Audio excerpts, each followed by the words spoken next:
So the title of the presentation is Enriching Simple Keyword Queries for Domain-Aware Narrative Retrieval, and this is a joint work with Christine Kreutz, Pascal Sackhoff, Wolf Thilo Balke, and me, Hermann Kroll. So let's start. The first thing we need to talk about is what is narrative retrieval, right? And the idea of narrative retrieval is like, okay, I'm standing here and I'm trying to share my knowledge with you. So I put everything I know into a narrative, into a short story, right? And explain it to you, talk to you, bring it to you. And on your side, you can hopefully follow my thoughts, understand what I say, and find it plausible what I say, right? And in this way, I transfer knowledge to you. And the idea of narrative information access is, why can't we flip the game, right? You are a user and you tell me a narrative, and my goal as a digital library is to make this narrative plausible, to say whether it has some evidence based on what I know in my digital library, right? And this is what we call narrative information access. And we can do it in two ways. On the one hand, we need to have your narrative in a structured, processable way. So we think about a narrative, then we understand a narrative as a structured pattern, right? Some concepts, some interactions between these concepts, and some flow, progress, or whatsoever, right? This happened, then this happened, then there was an event, and so on. So this is what makes a narrative special for us. And if you gave me such a narrative, then I can try to make it plausible in the following way. On the one hand, I have knowledge in my digital library, right? So this can be a knowledge base, this can be a document, this can be a data set or whatsoever. And the idea is, okay, I go through the narrative, I go through the different statements and try to find evidence for each statement in the library. If I can do it, then I bound the whole narrative. But the second thing, which is very important, is the so-called context compatibility, right? The information must fit together. They must be valid together, right? Think about the biomedical domain. Think about treatments or therapies here, right? If a therapy helps or causes a side effect, right, depends on the patient information, depends on the context information, right? Dose, target information, and whatsoever. This is very important. So if I combine information from different sources, I must be very sure that the contexts belong together. And this is what makes narrative information access special. And we talked a lot about it in the last year's JCDL talk. So the conclusion was like narrative information access allows a precise and structured search in a digital library. And it's similar, but it's an extension to knowledge-based querying because we also consider context to ensure the validity and to ensure a context compatible and a valid information fusion in the end, because we only fuse statements which are valid in the same context. And what we did in the past was to implement narrative information access in pharmacy, right? We built a running system. It looks like, so look at the right lower corner, and then you can enter a statement. Let's say metformin treats disease or a more complicated pattern, so different statements. And then the system tries to find evidence for these patterns based on the biomedical document collection, which is behind the system. So this is what the system can do: give a pattern, find evidence. But the problem is we still need to solve the context compatibility, right? And what we did was to say, okay, in biomedicine and pharmacy, knowledge is shared in written publications, right? And one publication could be seen as one stable context, right? Because the information, let's say in a biomedical abstract, stays quite stable within the abstract, right? The important conditions should be mentioned, the important findings should be mentioned in that abstract, and within the abstract, everything is stable, and if we combine information from this abstract, everything is fine and we can go with it, right? This is why we use the so-called implicit context model. If you want to know more and more details about it, please look at our last JCDL paper. What we did for this JCDL paper was we talked to a lot of users, and what we observed is that users only formulate very small queries, only a single statement, right? Subject, predicate, object, and only a single one, because it was challenging for them to formulate more complex queries.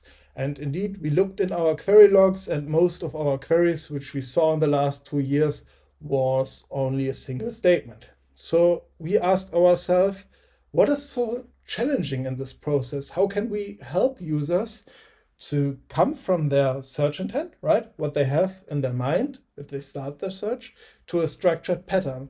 And we talked to them, and of course, a lot of digital library systems which they use in practice allow them to formulate their thoughts as keywords, right? As simple keywords. And this is what they are very familiar with. And formulating a graph information, so think about, okay, first statement might be no problem, but like metformin treats diabetes. But if I have a target information, a patient group, should I connect it to metformin or should I connect it to the disease? Could be both possible, and this is where our users struggled, right? And this is why we formulated the research question. If the users still formulate the query as a keyword query, right? Can we then deduce the search intent? Can we then say, okay, let's go from the keyword query and propose a graph pattern for the user? And then the user can select the graph pattern and start their search in our system. The problem is, deducing such a search intent, right, from keyword queries could be sometimes challenging. So should we place a treats relationship here or induce relationship here? Was it a cause or maybe an association? So even if we found the concepts, right, from in the keywords, which relationship should we place? There might be different options, right? We could propose a very specific pattern or a very general pattern, right? And I think we don't know it yet. And this is why we thought about implementing such a workflow. The user on the left side formulates his information needs as keywords, ABC. Then what we do in this work is propose an algorithm X, which tries to deduce narrative queries from these keywords. And like I said, we might have different options here. And what we do is saying, okay, let's generate different ones, select the best one with regard to some criteria. Let us talk later about it. And then show in a feedback loop these patterns to the user, and then let the user decide, okay, maybe he wants to be very specific, or maybe he wants to be more general. He selects this query, and then he starts a search, right? Then it's very similar to what the system already does. The user selects the pattern. We then perform a graph pattern matching, so matching the information against a single publication to ensure the validity of statements and to ensure a context-compatible information fusion, and then return the match to the user. Yeah? This is what we do here. So first of all, what is a narrative query, right? In our system, you saw something like subject, predicate, object. So maybe a basic graph pattern, which you know from Sparkle or whatsoever, concepts and their interactions, right? This could look like metformin treats diabetes and is administered as some dosage form. And the some dosage form is a variable here, right? So the information about the dosage form should be mentioned, but we do not care about a specific one, right? This is what the notation tells us here. And like I said, sometimes it becomes challenging to connect concepts to a specific second concept, right? So if we have a case-based study as a concept, how should we connect it, right? In the perfect world, we would say something like the whole pattern should be observed in a case-based study. So introduce some nesting, but this is challenging to compute. This is why we allow also concepts as single nodes, which are not connected to the overall pattern. What this means is the case-based study should be mentioned in the same concept, but there must not be a relationship extracted between case-based study and some of the other concepts, right? This is what the notation tells us here. The second information is we might get some keywords like young men, and our system might not have a concept available for it, right? So we simply might not have information about specific target group like young men. So this is a typical out of vocabulary problem, right? It was formulated, but we don't know the concept. So what we can do is integrate young men into our query and use it as a term and say, okay, if the pattern can be matched in a document abstract, then also young men should appear in the abstract.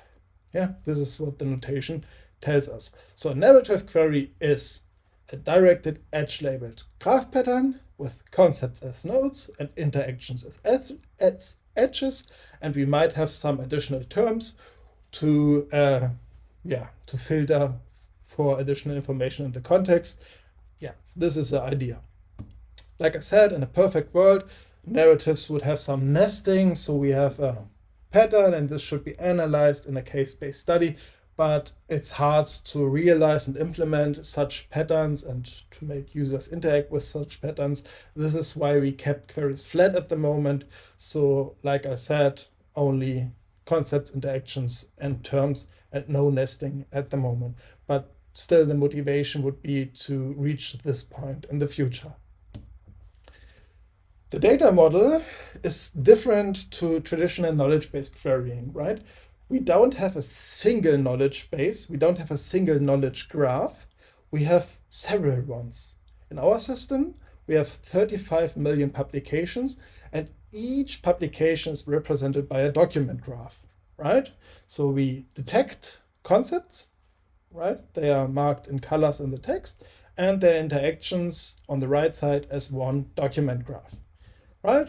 Let's assume we have the document 1, 2, 3, and this could be the document graph for this document. Okay, this is what is different to other works, right? We don't have a single graph, we have several graphs, which allow us to work with new support information. If we have a whole collection, so millions of documents, then we could build something like we call it document collection index. And this could be one graph which tells us, okay, the concept mTOR is mentioned in the document 1 and 10. The interaction between metformin and mTOR is mentioned in the document 1. Metformin is mentioned in document 1, 2, 3, 4. Metformin is administered as an injection is mentioned in document 2, 3. Yeah, you see what happens here, right? On the one hand, we know in which documents we found which concepts, and on the other hand, we know in which documents we extracted which interactions, and we did the same for terms, right?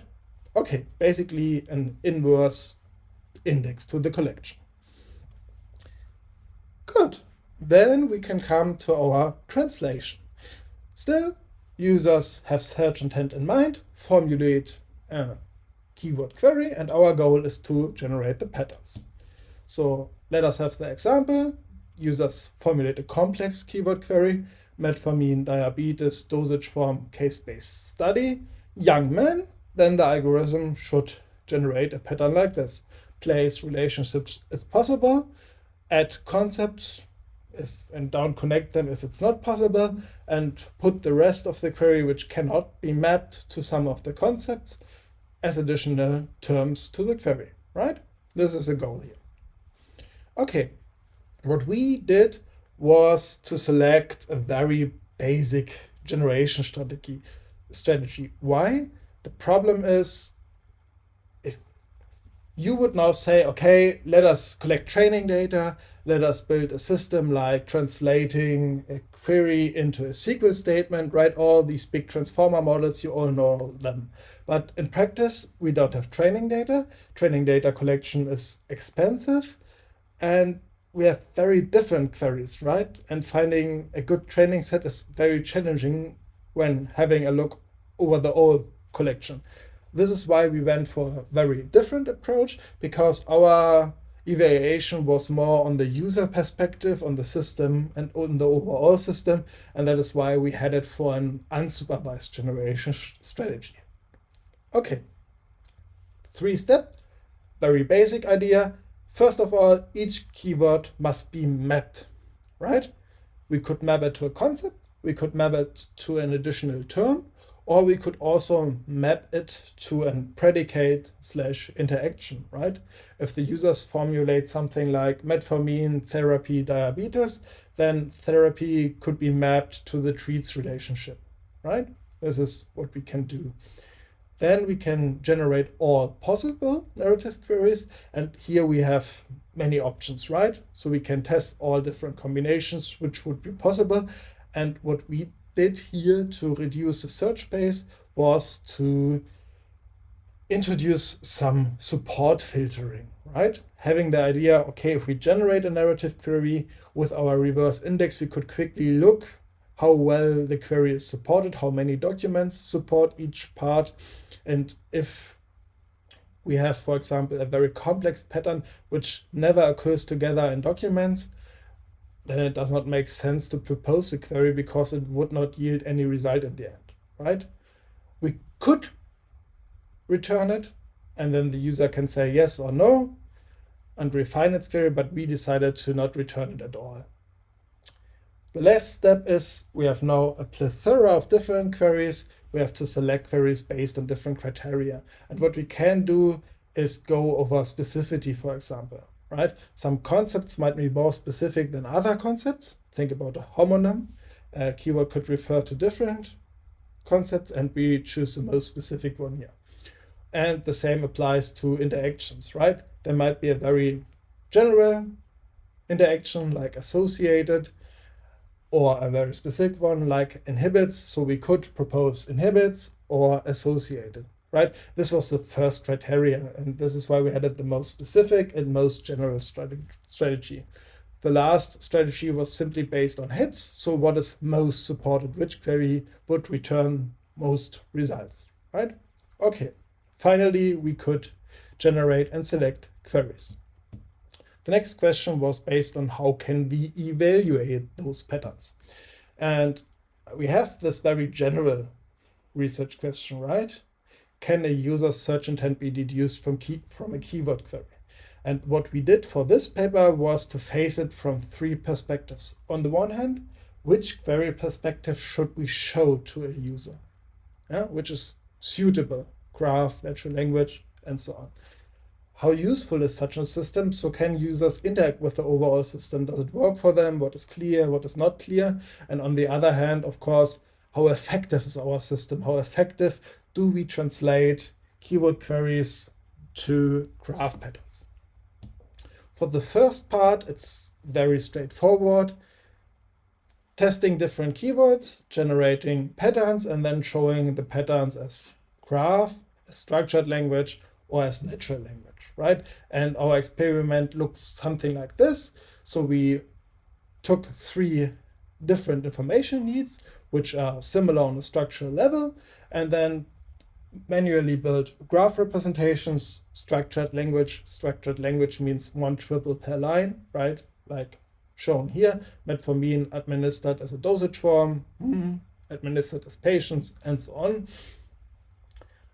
Or as a written text, so a complete natural language where we manually written those texts. And then we did a questionnaire and group discussions with around 9 users, I think, and then asked them what they like and what they not like.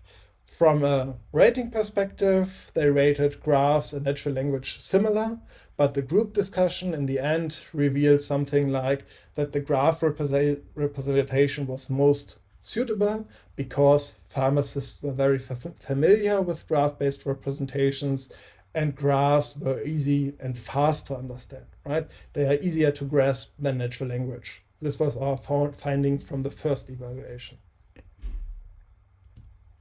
The second evaluation was about the system's satisfaction. That means we built the whole system and built a user interface, and it looks like something like first, enter keyword queries, click on the search button, and second, you get your patterns visualized, select your pattern, and 3, wait for the results shown to you. Okay. What we did here was we did a think aloud experiment and a semi-structured interview. So we have different questions. We had different things we want to talk about, and we had 30 minutes for each participant. We had 10 different participants from the pharmaceutical domain, PhD students, PhDs, and professors. And the finding here was in the end that the system was appreciated by our users, right? It eases the narrative retrieval, and it yielded quickly relevant documents. They all agreed to it. But at the moment, the system was slow because this generation was expensive, and some UI improvements are necessary, right? Always the case. For the last part, we thought about how can we evaluate how effective the patterns are which we generate. And if we look in the biomedical domain, we have biomedical information retrieval benchmarks, right? There are keyword queries, and there's a ranking between which documents are relevant for the query and which documents are not relevant for the query. And what we did was, using these keyword queries, using our algorithm, looking which patterns we generate with our strategies, perform the retrieval, and then evaluate based on the ratings and the benchmarks whether we found the relevant documents or whether we found not the relevant documents not, right? So counting, basically counting how many relevant documents we found and how many we miss. And what we can say is our query model can boost the precision in biomedical document retrieval, so this is possible. However, it's challenging to select the best queries. We can do it, not in all cases, but in many cases, but details and statistics can be found in our paper, right? So if you look for details, please go always to the paper. Summary. The graph-based representation was most suitable for our users. The system was appreciated in the end, so they agreed that it eases the narrative retrieval for them. And we can also measure that it boosts information retrieval benchmarks, boosts the precision in those benchmarks. The contributions of our works are 4.